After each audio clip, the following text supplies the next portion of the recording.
You can spend the next 10 years begging for lighter loads, or you can spend the next 10 years building stronger shoulders.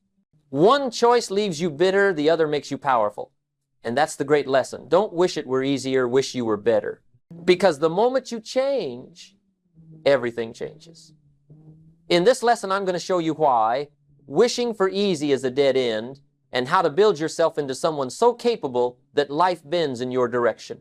You'll learn the shift that took me from broke at 25 to a millionaire by 31.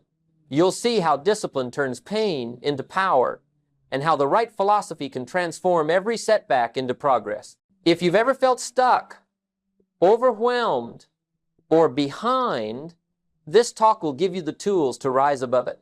I understand the frustration. You look around and wonder why life keeps piling on more weight, bills, responsibilities, problems you didn't ask for, and you think, if only things were easier, I could finally get ahead.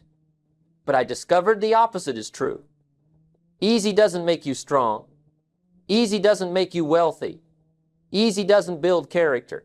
It's the struggle, the discipline, the stretch that's where your future is hiding. So here's what we're going to do together in the next 40 minutes. First, I'll show you why wishing for less trouble is a losing strategy. Then, I'll teach you the mindset shift that puts you in control no matter what life throws your way. We'll talk about the bridge between your goals and your accomplishments, the one most people never cross. And before we're done, I'll share the one law that governs success and failure for every person who's ever lived. If you can master these ideas, you'll never look at your problems the same again. In fact, you'll thank them. Now, here's something most people completely miss. They think life is supposed to cooperate. They think the world should hand them a smooth road, fewer problems, lighter loads. But let me tell you the truth, I had to learn the hard way. Life isn't designed to be easy. Life is designed to test you, stretch you, and grow you. And if you spend all your time wishing away the struggle, you'll miss the very thing that could have made you strong enough to win. Think about it. Have you ever met anyone who grew strong, wealthy, or wise by having everything handed to them? Of course not. Easy doesn't build muscle. Easy doesn't build skill. Easy doesn't build wealth. What builds those things is resistance, challenge, and effort. Just like a weightlifter doesn't get stronger by lifting feathers, you and I don't get stronger by living a feather-light life. Let me give you a picture. When I was 25, a Girl Scout came to my door. She had the best sales pitch I'd ever heard in my life. Big eyes, sweet smile, cookies in her hand, $2 a box. And guess what? I had to lie. I told her I already had cookies at home. But the truth? I didn't even have $2 to buy a box. Can you imagine? 25 years old, working hard every week and broke? That was the day I finally said, enough. I don't need life to be easier. I need to be better. And that was the beginning of everything turning around for me. See, here's the reality. The marketplace doesn't pay you for your wishes. It pays you for your value. And value doesn't grow in the land of ease. Value grows in the land of challenge. The man who's worth $5 an hour and the man who's worth $500 an hour, they both live under the same sky with the same hours in the day. What's the difference? Not luck, not even circumstance. The difference is what they became. Life gives us all the same wins. Disappointment, challenge, heartbreak, opportunity. But those wins don't decide where we end up. The set of our sail does. And that's your philosophy, your choices, your decision to grow. One man lets the wind push him into despair. Another man resets his sail and ends up in a whole new harbor. Same wind, different sail. That's the difference life was waiting for. So don't waste another day hoping the wind dies down, or the storm passes, or the world suddenly turns in your favor. The storm will blow, the bills will come, the problems will line up. The only real question is, who will you become in the middle of it? And if you're willing to answer that question with courage and discipline, life will begin to pay you back with opportunities, with wealth, with pride, with respect. And here's the good news. You don't have to get it all right today. You don't have to solve every problem by tomorrow morning. All you have to do is change the direction of your sail. One small adjustment in philosophy, one better habit, one new discipline. That's all it takes to start turning your whole ship around. So when you catch yourself saying, I wish it were easier, stop. Flip it. Say instead, I wish I were better. Because that shift alone moves you from victim to victor, from complainer to conqueror, from broke to wealthy. That's the harsh truth, and that's also the freeing truth. Now that we've got that clear, let me show you something most people never realize. They spend their lives chasing easy, hoping it'll buy them comfort. But wishing for easy is not only the wrong philosophy, it's the very thing that keeps them stuck. Let's talk about why wishing for easy always fails. Here's what most people don't understand. Wishing for easy sounds harmless, but it's actually one of the most dangerous philosophies you can adopt. Because when you're sitting around hoping life will hand you less trouble, you're really training your mind to expect rewards without resistance. And that mindset keeps you weak, keeps you unprepared, and keeps you stuck in the same place year after year. You see, life isn't wired to reward ease. Life is wired to reward value. And value is always hiding in the tough places, not the easy ones. So when you pray for lighter loads, what you're really asking is, please don't let me grow. Please don't let me discover how strong I could be. Please let me stay the same while life keeps moving on. And if you keep repeating that silent prayer, life will grant it. You'll stay the same. And staying the same in a changing world is the slowest way to fail. I remember looking at my paycheck in those early days. $57 a week. I was a father, a husband, full of ambition, and yet broke, behind on promises, and running out of excuses. I kept thinking, if only it were easier, if only the government helped more, if only my boss paid better, then I'd be fine. But none of that made me better. None of that made me valuable in the marketplace, and none of it raised my income. I finally had to admit to myself that easy wasn't the solution. I didn't need someone to reduce the weight. I needed to increase my strength. Because the truth is, every great achievement is born out of difficulty. It's the battle that creates the victory. It's the climb that creates the view. And if you skip the battle and the climb, you skip the very thing that makes success worth having. Let's think about nature for a moment. A tree doesn't stop growing once it's tall enough to reach the roof. No, it stretches until it hits the sky. It fights the wind. It digs its roots deeper in the soil. It reaches for every ounce of sunlight it can find. And you'll never see a tree complain that life is too hard or that the ground is too tough. It just keeps reaching because that's its nature. And if a tree has the sense to keep growing until it dies, shouldn't you and I have at least that much sense? So don't envy the easy life. Don't envy the person who never had to struggle. Envy the man or woman who turned struggle into strength, who faced down difficulty and came out with character, with wisdom, with resilience. That's where the joy is. That's where the wealth is. That's where the power is. I'll tell you another truth. Easy never pays enough. If you want to make a living, you can look for easy. But if you want to make a fortune, if you want to design a life that you're proud of, then difficulty is where you must go. Think about it. Who earns $5 an hour? The person who only learned enough to take on the easiest tasks. Who earns $500 an hour? The attorney who studied, sacrificed, disciplined himself, went through the grind of education and years of practice. Same world, same time, same economy, but a whole different outcome. Why? Because one embraced the easy road and stopped growing, while the other embraced the difficult road and became rare, became valuable, became indispensable. And the market always pays extra for value. Always. Now, let me warn you about something here. When you complain about how hard it is, and when you keep repeating to yourself, if only it were easier, you're not just wasting words, you're programming yourself to settle. You're telling your mind, I'm not cut out for growth. I'm not interested in learning. I'd rather someone else handle it for me. And once you settle into that thinking, you hand your future over to chance, to circumstance, to whatever the world decides to give you. And the world doesn't give much to those who don't demand more of themselves. So if you catch yourself wishing for easy, stop and ask, what am I really saying here? Am I asking life to shrink my problems, or am I willing to ask myself to grow? Because only one of those requests gets answered. So here's the shift. Don't wish for easy. Wish for wisdom. Wish for discipline. Wish for courage. Don't pray that the storm goes away. Pray that you become the kind of sailor who can set the sail in any wind and still reach the shore. Don't hope the mountain gets, shorter hope your legs grow stronger. Because wishing for easy never worked for anyone, but becoming better has worked for everyone who tried it. And if you'll embrace that shift, then every problem becomes an opportunity. Every challenge becomes a teacher, and every setback becomes a setup for growth. And that's exactly where we need to go next. Because if wishing for easy fails, what works? What actually makes life yield its rewards? The answer, my friends, begins with your philosophy, the set of the sail, the way you think, the way you approach each day.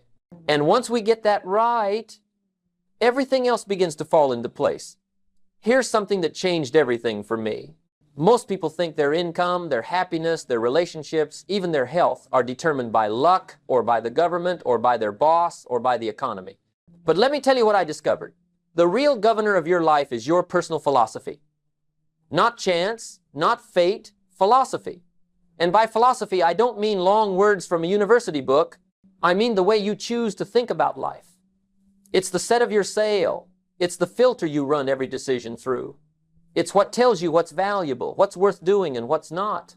And the truth is, most people's philosophy is so off, so careless, so borrowed from the wrong crowd, that it's no wonder they keep ending up broke, frustrated, and disappointed. They're setting their sail in the wrong direction, and then blaming the wind for where they landed. Now think about this for a moment. We all face the same winds. Some earn a fortune, some stay broke. Some grow strong families, some lose theirs. Some live in health, others waste away, and yet the same winds blow on us all. Disappointment, opportunity, challenge, failure, chance. If that's true, then how do we explain such different outcomes?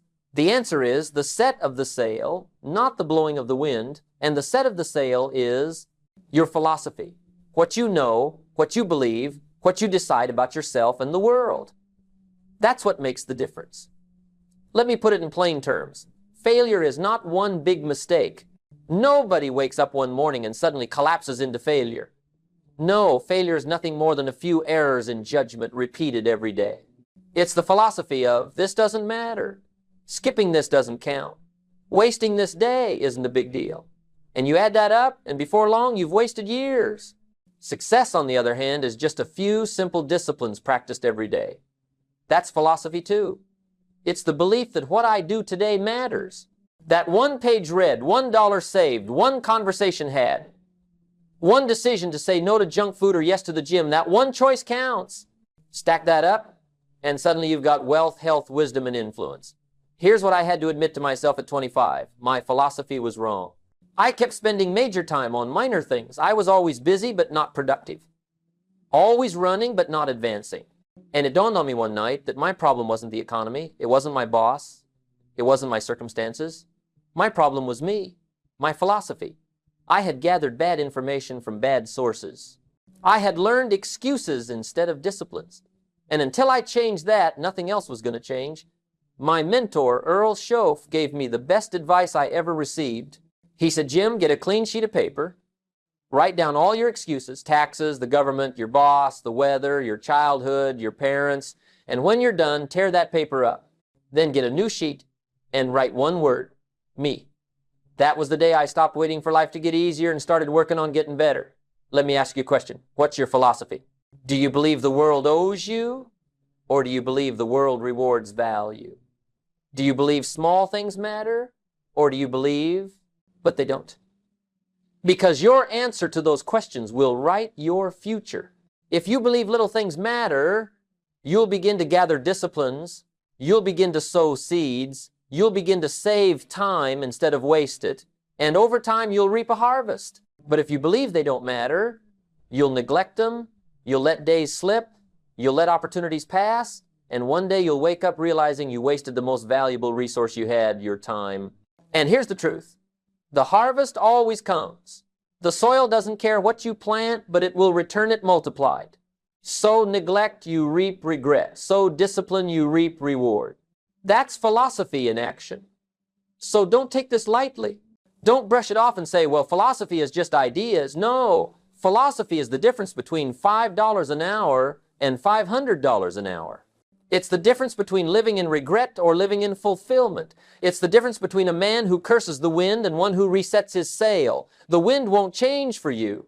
Life won't suddenly remove your problems. But you can change you. You can change how you think, how you believe, how you choose. And when you do, your whole life begins to change in ways that seem almost magical, but they're not magic. They're just cause and effect. And that brings me to the next great truth. If philosophy is the sail, then discipline is the wind that carries it. Without discipline, your philosophy is nothing but a wish. And without discipline, your goals will stay locked on paper while your life stays stuck in the same place. So let's look at that bridge between goals and accomplishment, the one thing most people never cross. Let's talk about the power of discipline. Now, if philosophy is the sail, then discipline is the wind that makes the ship move. Without discipline, even the best ideas just sit on paper. Without discipline, your philosophy becomes nothing but theory, good intentions with no muscle, nice dreams with no reality. Discipline is the bridge between goals and accomplishment. It's the glue that binds thought to achievement.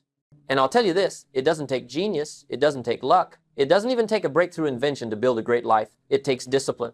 Because success is nothing more than a few simple disciplines practiced every day, while failure is nothing more than a few errors in judgment repeated every day.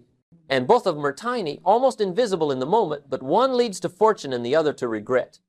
Let me show you how subtle it is. Imagine you decide to skip reading today. What happens? Nothing obvious. No lightning bolt strikes you, no banker repossesses your house. But if you skip today, and tomorrow, and the next, a year later, you're the same person you were before, no wiser, no sharper, no more valuable. That's how neglect works. On the other hand, imagine you discipline yourself to read 10 pages a day, not 100, just 10. That's 3,650 pages a year, dozens of books. In 5 years, you've got a library inside your mind. And now people wonder, how did you get so wise? How do you have all these ideas? It wasn't luck, it was discipline. A little bit each day, compounded over time. Discipline is like planting seed. The farmer doesn't see a harvest tomorrow. He doesn't even see it next week, but he plants anyway because he knows the law. If you sow today and care for the crop, the harvest will come. But if you neglect the field, weeds don't take long. And that's the same with life. If you don't discipline yourself to build, the weeds of regret, the weeds of decay, the weeds of mediocrity will take over, and they never ask for permission. The soil doesn't care what you plant. It will return whatever you give it. And life is the same. Plant discipline, reap reward. Plant neglect, reap regret. Now, here's the honest truth. We all must choose between two pains, the pain of discipline or the pain of regret. Discipline weighs ounces, regret weighs tons. Discipline means setting the alarm, turning off the TV, opening the book, making the call, saving the dollar. Regret means staring at an empty bank account at 65 knowing you could have done more. Regret means explaining to your kids why you never kept your promises. Regret means wishing you had another chance to go back and do it right. And the sad part is, regret always shows up later when there's no time to fix it. Discipline shows up now. And it's uncomfortable, but it makes the future worth living. I'll never forget what my mentor told me. He said, Jim, one small discipline can change the whole direction of your life. And he was right. When I finally decided to keep a journal, it changed my awareness. When I decided to save the first 10% of every paycheck, it changed my future. When I decided to read instead of watch television, it changed my philosophy. None of those decisions seemed like much at the time, but they compounded. And suddenly, I wasn't the same man I had been at 25. I had grown. I had skills. I had value. And life pays for value. So don't make the mistake of looking for a big leap. Success is built on little things, a few small disciplines practiced every day. Write a page, make a call, save $1, walk a mile, say thank you.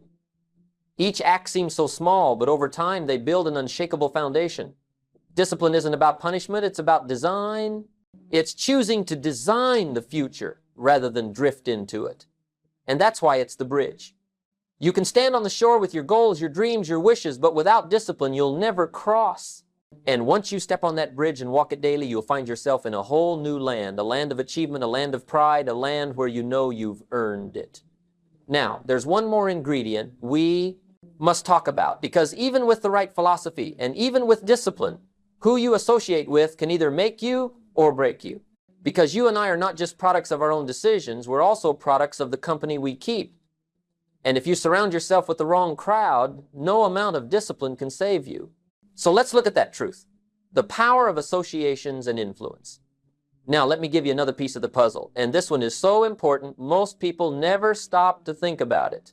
Even if you've got the right philosophy, even if you've developed discipline, if you keep the wrong company, you'll still end up in the wrong place. That's how powerful associations are. You and I are the average of the 5 people we spend the most time with. It rubs off whether we like it or not. The language they use, the attitude they carry, the habits they practice, all of it seeps into us little by little. And before long, we find ourselves acting like them, thinking like them, and settling like them, sometimes without even realizing it. That's why I tell people all the time, you can't fly with the eagles if you keep scratching with the chickens. Think about it. Have you ever noticed how easy it is to pick up someone else's habits? Sit with complainers long enough, and pretty soon you've got a whole list of complaints yourself. Spend time with lazy folks, and watch how your energy for work slowly drains away. On the other hand, spend time with people of ambition, and suddenly you feel inspired. Spend time with achievers, and you start to raise your own standards. That's the law of association at work. It doesn't ask your permission. It just happens. And if you're careless about who you let influence you, you'll inherit their results too. My mentor used to tell me, Jim, don't join an easy crowd. You won't grow there. Go where the expectations are high, where the demands are strong, where the standards challenge you. And he was right. Growth never comes from lowering the bar. It comes from raising it. Easy crowds are dangerous because they never ask you to stretch. They let you drift. They let you stay the same. They pat you on the back for mediocrity. But when you step into a circle of people who expect more, who live at a higher level, it forces you to change. It forces you to think, to work, to discipline yourself in ways you never would have alone. Here's the truth. Most people stay broke not because they don't have the ability, but because they spend too much time with other broke thinkers. They trade ideas about why life is unfair instead of trading ideas about how to build wealth. They sit in rooms where excuses are the currency instead of solutions, and they wonder why nothing changes. But you can't expect to grow a garden in a desert. If you want fruit, you need fertile soil, and fertile soil in your life is the company you keep. Now, I know the objection. Someone says, but Jim, what if my friends are holding me back? Do I just cut them off? That feels harsh. Here's what I'd say. You don't have to abandon people, but you do have to limit the influence they have on you. If your best friends spend their evenings watching television and drinking beer, you can still love them, but don't spend every evening with them. If your coworkers gossip and complain all day, you can still be polite, but don't build your philosophy on their bitterness. Guard your associations like you guard your bank account, because the wrong withdrawal can leave you bankrupt in spirit long before it leaves you bankrupt in money. The secret is to seek out people you can admire, people whose habits inspire you, whose results prove their philosophy, whose presence makes you stand taller. If you want to be healthy, spend time with people who value fitness. If you want to be wealthy, spend time with people who talk about ideas and opportunities instead of only problems. If you want to grow wise, find those who read, who think, who discipline themselves. Because influence is contagious, and if you catch the right kind, it'll carry you places you never dreamed you could go. So here's the question for you. Who are your 5? Who's shaping the way you think, the way you work, the way you live? If you don't like the answer, it's time to make a change. Because you can't stay on the path to growth while walking hand in hand with those who refuse to move. You can still love them, you can still encourage them, but you must decide who gets to steer the ship of your destiny. And if you'll make that choice wisely, your philosophy, your discipline, and your associations will all line up, and your life will begin to compound in ways that will astonish you. And now, once those 3 pillars are set, philosophy, discipline, and association, the next big step is learning how to treat the very struggles you've been running from. Because the truth is, struggles aren't roadblocks. They're not punishments. They're not accidents. Struggles are the stepping stones that build your strength if you choose to see them the right way. So let's talk about turning struggle into strength. Now here's the paradox of life that very few ever come to accept. The very thing you've been trying to avoid, the very problem you've been praying would disappear, the very struggle you've been cursing, that's the very thing designed to make you into the person you've always wanted to be. Struggle isn't a signal that life is against you. It's a signal that you're alive, that you're in motion, that you're being prepared. And if you can change how you look at struggle, you'll stop running from it and you'll start using it. Because the truth is, you don't get strength from comfort, you get strength from resistance. A muscle doesn't grow when you let it rest all day. It grows when it's pushed, stretched, and tested. And your character, your fortune, your influence, they all grow the same way. I had to learn this the hard way. When I was 25, broke, embarrassed, behind on my promises, I thought my struggles were proof I was cursed. I blamed the government, the economy, my upbringing, but my mentor, Earl Schoaf, gave me the wake-up call that changed it all.